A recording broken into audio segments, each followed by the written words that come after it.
Chapter 56. Captivity, the Fifth Day.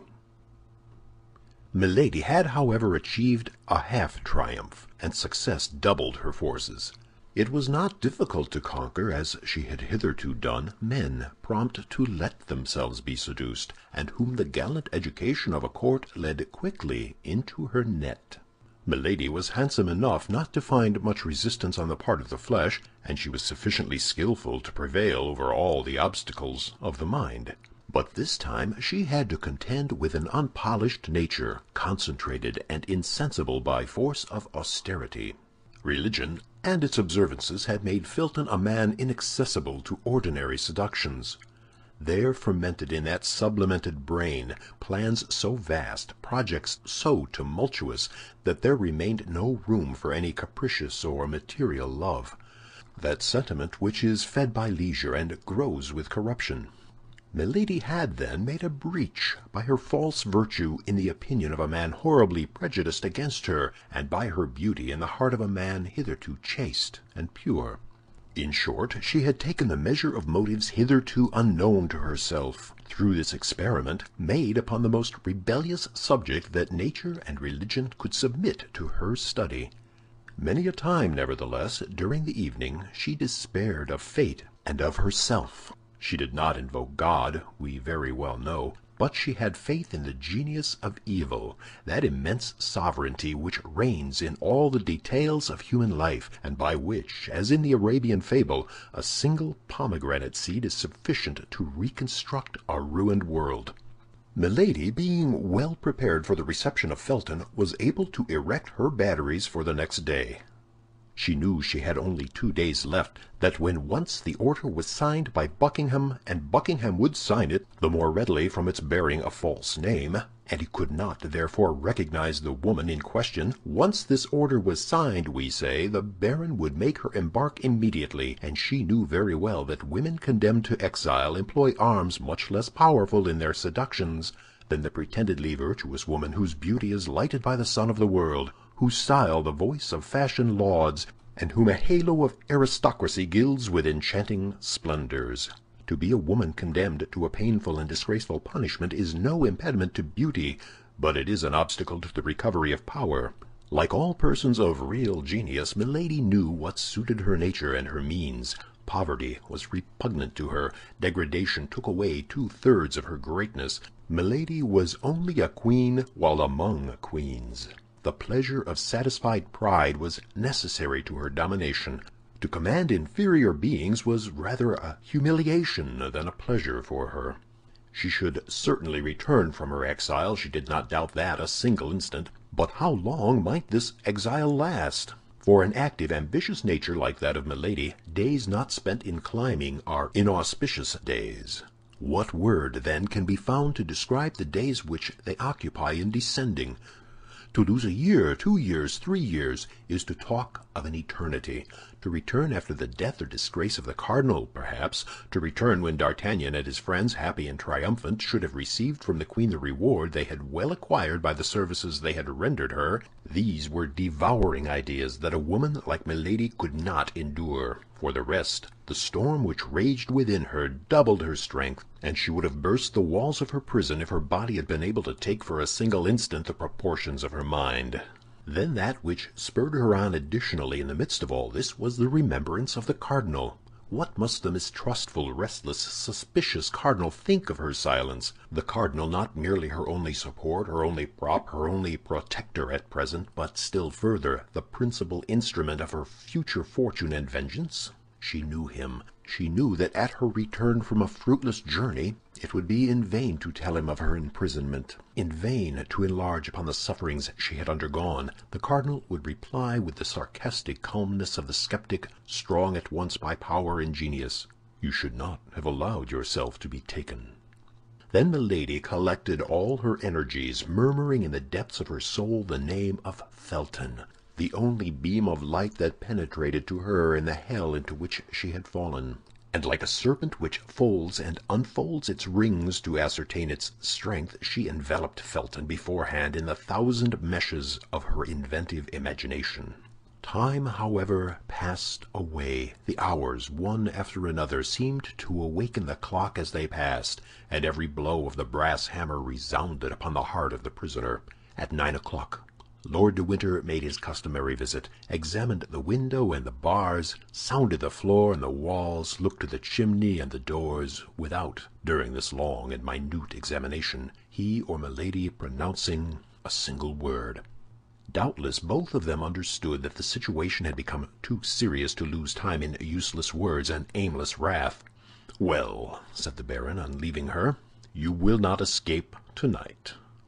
At 10 o'clock Felton came and placed the sentinel. Milady recognized his step. She was as well acquainted with it now as a mistress is with that of the lover of her heart. And yet Milady at the same time detested and despised this weak fanatic. That was not the appointed hour. Felton did not enter. 2 hours after, as midnight sounded, the sentinel was relieved. This time it was the hour, and from this moment Milady waited with impatience. The new sentinel commenced his walk in the corridor. At the expiration of 10 minutes, Felton came.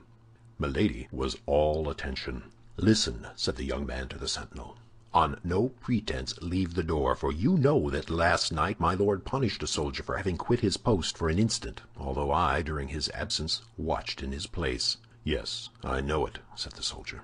"I recommend you, therefore, to keep the strictest watch. For my part, I am going to pay a second visit to this woman, who I fear entertains sinister intentions upon her own life, and I have received orders to watch her."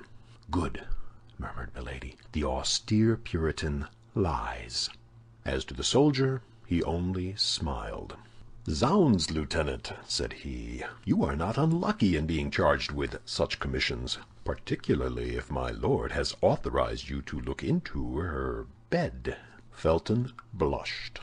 Under any other circumstances he would have reprimanded the soldier for indulging in such pleasantry, but his conscience murmured too loud for his mouth to dare speak. "If I call, come," said he. "If anyone comes, call me." "I will, Lieutenant," said the soldier. Felton entered Milady's apartment. Milady arose. "You are here," said she. "I promised to come," said Felton, "and I have come." "You promised me something else." "What, my God!" said the young man, who, in spite of his self-command, felt his knees tremble and the sweat start from his brow.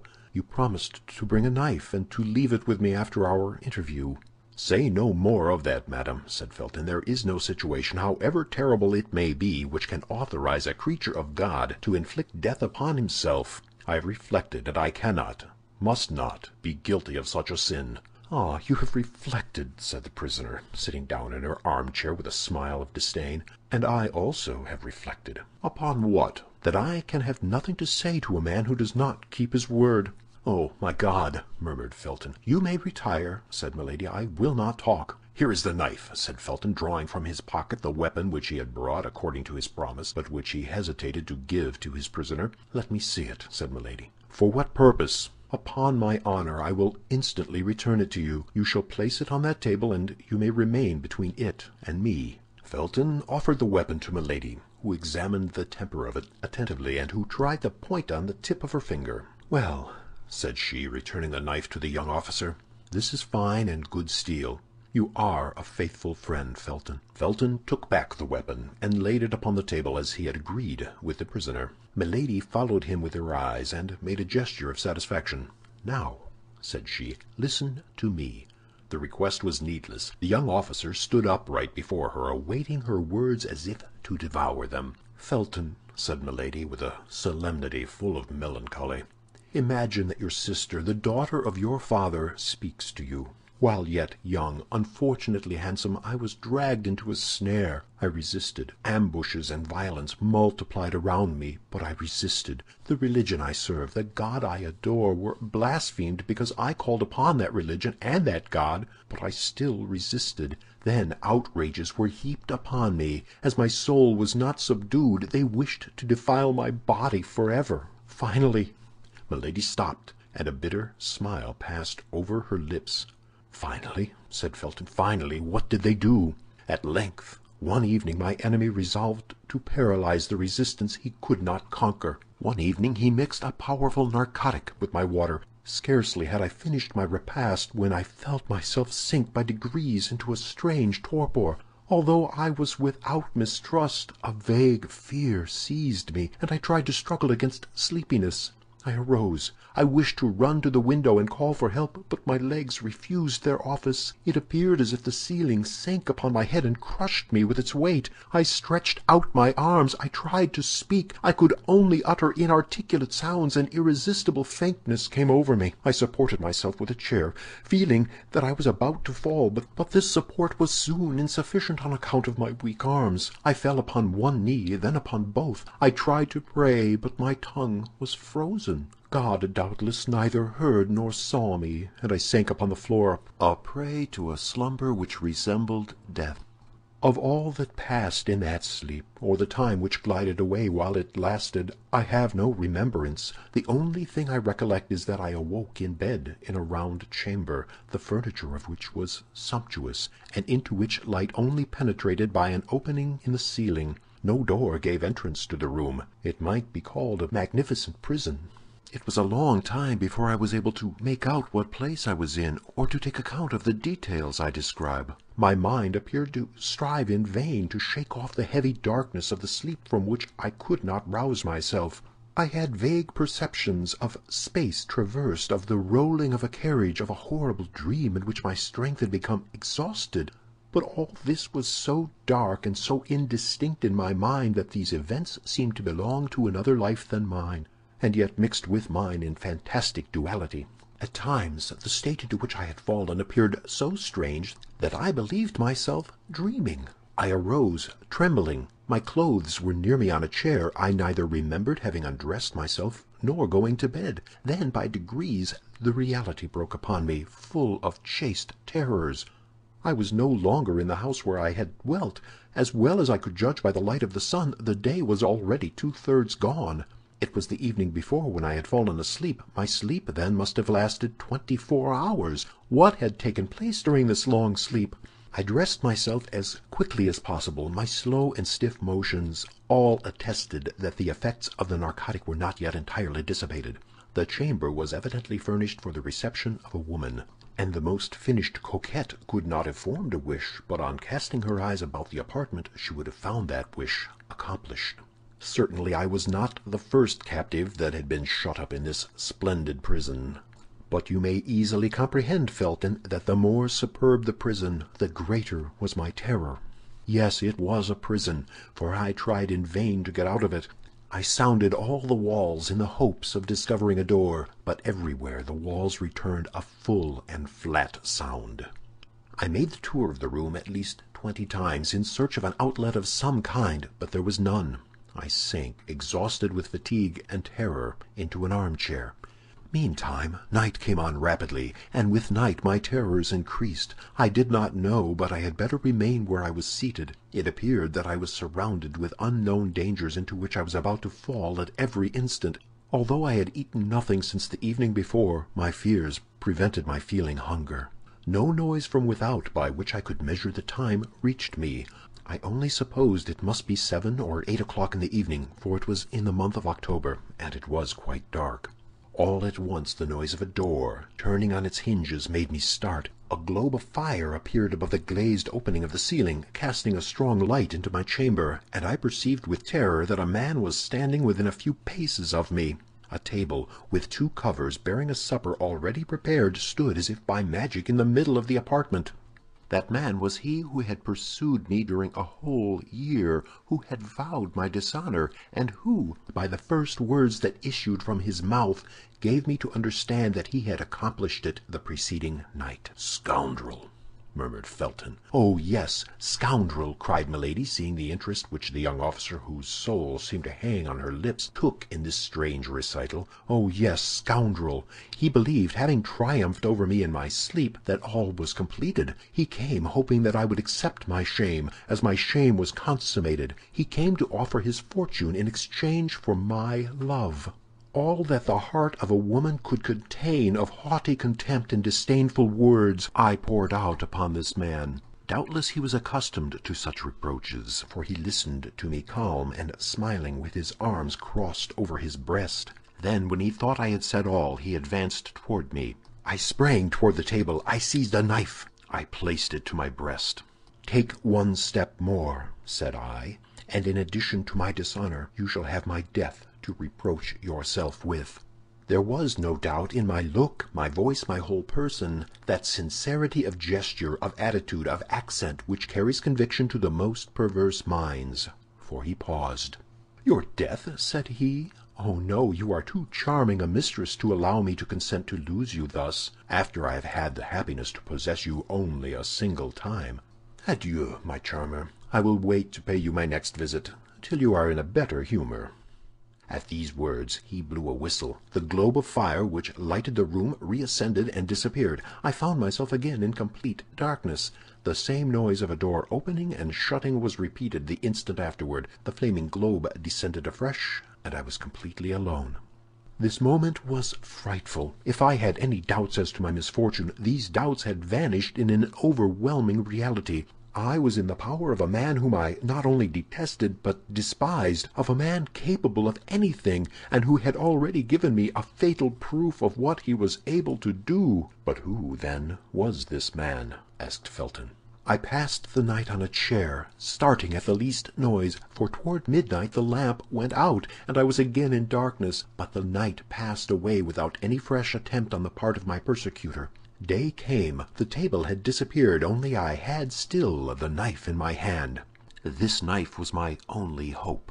I was worn out with fatigue. Sleeplessness inflamed my eyes. I had not dared to sleep a single instant. The light of the day reassured me. I went and threw myself on the bed, without parting with the emancipating knife which I concealed under my pillow. When I awoke, a fresh meal was served. This time, in spite of my terrors, in spite of my agony, I began to feel a devouring hunger. It was 48 hours since I had taken any nourishment. I ate some bread and some fruit, and then, remembering the narcotic mixed with the water I had drunk, I would not touch that which was placed on the table, but filled my glass at a marble fountain fixed in the wall over my dressing-table. And yet, notwithstanding these precautions, I remained for some time in a terrible agitation of mind. But my fears were this time ill-founded. I passed the day without experiencing anything of the kind I dreaded. I took the precaution to half-empty the carafe in order that my suspicions might not be noticed. The evening came on, and with it darkness. But however profound was this darkness, my eyes began to accustom themselves to it. I saw amid the shadows the table sink through the floor. A quarter of an hour later it reappeared, bearing my supper. In an instant, thanks to the lamp, my chamber was once more lighted. I was determined to eat only such things as could not possibly have anything soporific introduced into them. 2 eggs and some fruit composed my repast. Then I drew another glass of water from my protecting fountain and drank it. At the first swallow it appeared to me not to have the same taste as in the morning. Suspicion instantly seized me. I paused, but I had already drunk half a glass. I threw the rest away with horror, and waited with the dew of fear upon my brow. No doubt some invisible witness had seen me draw the water from that fountain, and had taken advantage of my confidence in it, the better to assure my ruin, so coolly resolved upon, so cruelly pursued. Half an hour had not passed when the same symptoms began to appear. But as I had only drunk half a glass of water, I contended longer, and instead of falling entirely asleep, I sank into a state of drowsiness which left me a perception of what was passing around me, while depriving me of the strength to either defend myself or to fly. I dragged myself toward the bed to seek the only defense I had left, my saving knife. But I could not reach the bolster. I sank on my knees. My hands clasped round one of the bedposts. Then I felt that I was lost. Felton became frightfully pale, and a convulsive tremor crept through his whole body. "And what was most frightful," continued Milady, her voice altered as if she still experienced the same agony as at that awful minute, "was that at this time I retained a consciousness of the danger that threatened me, was that my soul, if I may say so, waked in my sleeping body, was that I saw, that I heard. It is true that all was like a dream, but it was not the less frightful. I saw the lamp ascend and leave me in darkness. Then I heard the well-known creaking of the door, although I had heard that door open but twice. I felt instinctively that someone approached me. It is said that the doomed wretch in the deserts of America thus feels the approach of the serpent. I wished to make an effort. I attempted to cry out. By an incredible effort of will I even raised myself up, but only to sink down again immediately and to fall into the arms of my persecutor. "Tell me who this man was," cried the young officer. Milady saw at a single glance all the painful feelings she inspired in Felton by dwelling on every detail of her recital, but she could not spare him a single pang. The more profoundly she wounded his heart, the more certainly he would avenge her. She continued then, as if she had not heard his exclamation, or as if she thought the moment was not yet come to reply to it. Only this time it was no longer an inert body without feeling that the villain had to deal with. I have told you that without being able to regain the complete exercise of my faculties, I retained the sense of my danger. I struggled, then, with all my strength, and doubtless opposed, weak as I was, a long resistance, for I heard him cry out, "These miserable Puritans!" I knew very well that they tired out their executioners, but I did not believe them so strong against their lovers. Alas, that this desperate resistance could not last long. I felt my strength fail, and this time it was not my sleep that enabled the coward to prevail, but my swoon. Felton listened without uttering any word or sound except an inward expression of agony. The sweat streamed down his marble forehead, and his hand under his coat tore his breast. My first impulse on coming to myself was to feel under my pillow for the knife I had not been able to reach. It had not been useful for defense; it might at least serve for expiation. But on taking this knife, Felton, a terrible idea occurred to me. I have sworn to tell you all, and I will tell you all. I have promised you the truth. I will tell it, were it to destroy me." "The idea came into your mind to avenge yourself on this man, did it not?" cried Felton. "Yes," said Milady. "The idea was not that of a Christian I knew, but without doubt that eternal enemy of our souls, that lion roaring constantly around us, breathed it into my mind. In short, what shall I say to you, Felton?" continued Milady, in the tone of a woman accusing herself of a crime. "This idea occurred to me, and it did not leave me. It is of this homicidal thought that I now bear the punishment." "Continue, continue," said Felton. "I am eager to see you attain your vengeance." "Oh, I resolved that it should take place as soon as possible. I had no doubt he would return the following night. During the day I had nothing to fear. When the hour of breakfast came, therefore, I did not hesitate to eat and drink. I had determined to make believe sup, but to eat nothing. I was forced, then, to combat the fast of the evening with the nourishment of the morning. Only I concealed a glass of water, which remained after my breakfast, thirst having been the chief of my sufferings when I remained 48 hours without eating or drinking. The day passed away without having any other influence on me than to strengthen the resolution I had formed. Only I took care that my face should not betray the thoughts of my heart, for I had no doubt I was watched. Several times even I felt a smile on my lips. Felton, I dare not tell you at what idea I smiled. You would hold me in horror. Go on," said Felton. "You see plainly that I listen, and I am anxious to know the end." Evening came. The ordinary events took place. During the darkness as before, my supper was brought. Then the lamp was lighted, and I sat down to table. I only ate some fruit. I pretended to pour out water from the jug, but I only drank that which I had saved in my glass. The substitution was made so carefully that my spies, if I had any, could have no suspicion of it. After supper I exhibited the same marks of languor as on the preceding evening, but this time, as I yielded to fatigue, or as if I had become familiarized with danger, I dragged myself toward my bed, let my robe fall, and lay down. I found my knife where I had placed it under my pillow, and while feigning to sleep, my hand grasped the handle of it convulsively. 2 hours passed away without anything fresh happening. Oh, my God, who could have said so the evening before? I began to fear that he would not come. At length I saw the lamp rise softly and disappear in the depths of the ceiling. My chamber was filled with darkness and obscurity, but I made a strong effort to penetrate this darkness and obscurity. Nearly 10 minutes passed. I heard no other noise but the beating of my own heart. I implored heaven that he might come. At length I heard the well-known noise of the door, which opened and shut. I heard, notwithstanding the thickness of the carpet, a step which made the floor creak. I saw, notwithstanding the darkness, a shadow which approached my bed. "Haste, haste!" said Felton. "Do you not see that each of your words burns me like molten lead?" "Then," continued Milady, "then I collected all my strength. I recalled to my mind that the moment of vengeance, or rather of justice, had struck. I looked upon myself as another Judith. I gathered myself up, my knife in my hand, and when I saw him near me, stretching out his arms to find his victim, then, with the last cry of agony and despair, I struck him in the middle of his breast." The miserable villain! He had foreseen all. His breast was covered with a coat of mail. The knife was bent against it. "Ah, ah!" cried he, seizing my arm and wresting from me the weapon that had so badly served me. "You want to take my life, do you, my pretty Puritan? But that's more than dislike, that's ingratitude. Come, come, calm yourself, my sweet girl. I thought you had softened.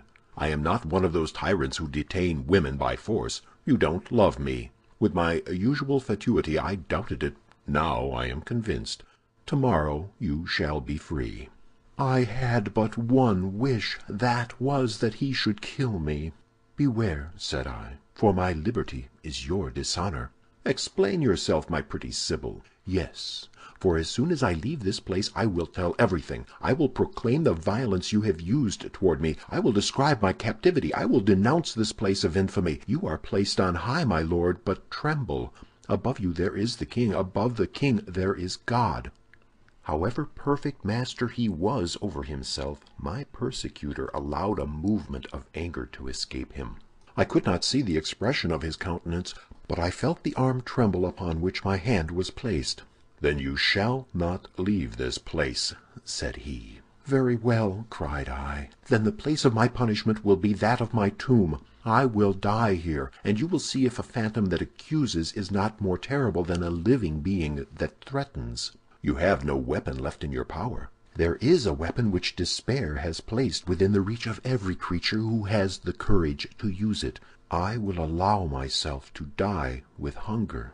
"Come," said the wretch, "is not peace much better than such a war as that? I will restore you to liberty this moment. I will proclaim you a piece of immaculate virtue. I will name you the Lucretia of England. And I will say that you are the Sextus. I will denounce you before men as I have denounced you before God. And if it be necessary that, like Lucretia, I should sign my accusation with my blood, I will sign it." "Ah," said my enemy in a jeering tone, "that's quite another thing. My faith, everything considered, you are very well off here. You shall want for nothing, and if you let yourself die of hunger, that will be your own fault." At these words he retired. I heard the door open and shut, and I remained overwhelmed, less, I confess it, by my grief than by the mortification of not having avenged myself. He kept his word. All the day, all the next night passed away without my seeing him again, but I also kept my word with him, and I neither ate nor drank. I was, as I told him, resolved to die of hunger. I passed the day and the night in prayer, for I hoped that God would pardon me my suicide. The second night the door opened. I was lying on the floor, for my strength began to abandon me. At the noise I raised myself up on one hand. "Well," said a voice which vibrated in too terrible a manner in my ear not to be recognized. "Well, are we softened a little? Will we not pay for our liberty with a single promise of silence? Come, I am a good sort of prince," added he, "and although I like not Puritans, I do them justice. And it is the same with Puritanesses, when they are pretty. Come, take a little oath for me on the cross. I won't ask anything more of you." "On the cross!" cried I, rising, for at that abhorred voice I had recovered all my strength. "On the cross I swear that no promise, no menace, no force, no torture shall close my mouth. On the cross I swear to denounce you everywhere as a murderer, as a thief of honor, as a base coward. On the cross I swear, if I ever leave this place, to call down vengeance upon you from the whole human race." "Beware," said the voice, in a threatening accent that I had never yet heard. "I have an extraordinary means which I will not employ but in the last extremity to close your mouth, or at least to prevent anyone from believing a word you may utter."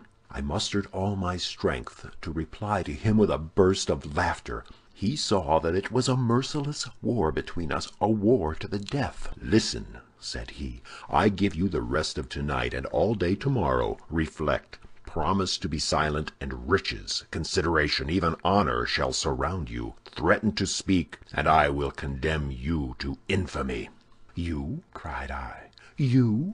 "To interminable, ineffaceable infamy." "You?" repeated I. "Oh, I declare to you, Felton, I thought him mad." "Yes, yes, I," replied he. "Oh, leave me," said I. "Begone, if you do not desire to see me dash my head against that wall before your eyes." "Very well. It is your own doing. Till tomorrow evening, then."